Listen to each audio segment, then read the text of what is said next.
One of the obstacles to starting a new business in Africa has been access to the cash needed to do so. The Africa Development Bank works with local banks to provide funding to entrepreneurs and has been especially active in providing venture capital to women. We spoke with Donald Kaberuka, the president of the bank.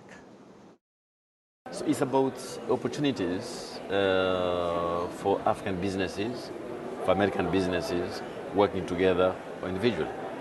Now, when it comes to entrepreneurship locally, what we're seeing a lot of dynamism is among the young people who return from the diaspora. It's in sectors like IT, it's in sectors like agribusiness, young people taking up farming. And I do believe that we are on the verge of a major change in job creation. In the past, young people leaving universities from the U.S., from Africa, would be looking for jobs in the government. Now they are looking for opportunities to be wealth creators. And that requires that we change the way we support them in terms of institutional support, innovation, finance.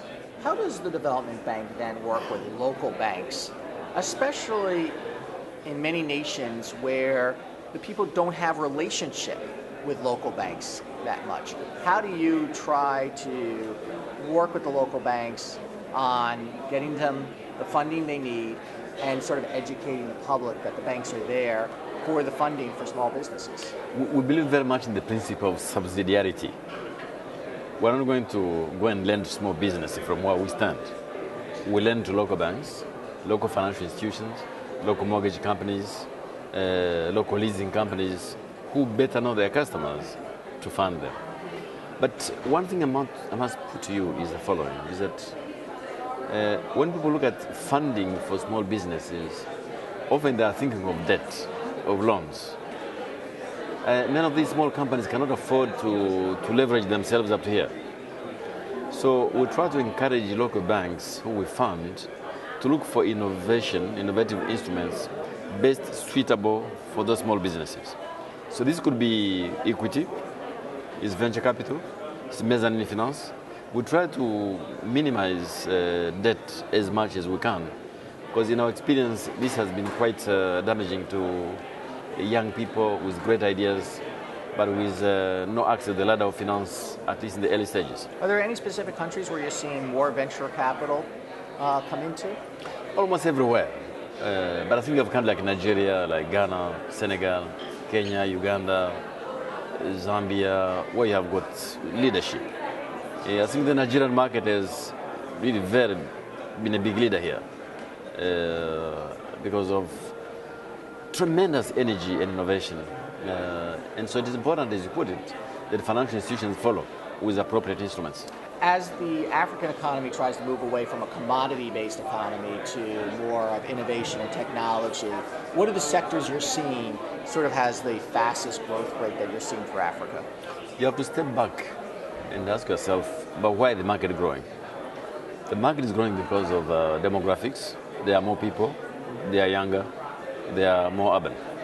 So you have to ask yourself, what is the demand function that comes out of that? It's everything from consumer goods, financial services, infrastructure, housing, anything that comes on stream because of faster demographics, faster urbanization.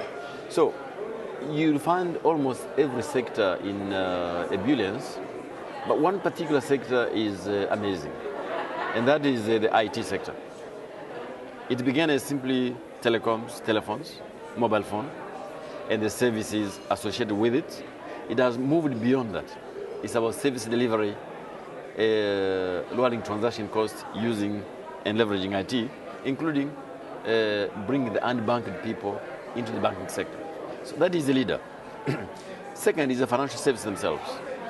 I'm seeing a lot of innovation. In the past, banks will come set up themselves to do what? To fund import-export. But now it is about developing products suitable for that customer who is near the markets, who has customers up north in the rural areas. And I do believe that those two one day will link up together, IT and financial services, and they give us something which perhaps we have not seen. That's our Xchange. We'll cover day 2 of the summit on Tuesday. I'm Andrew Schmertz. Have a good night.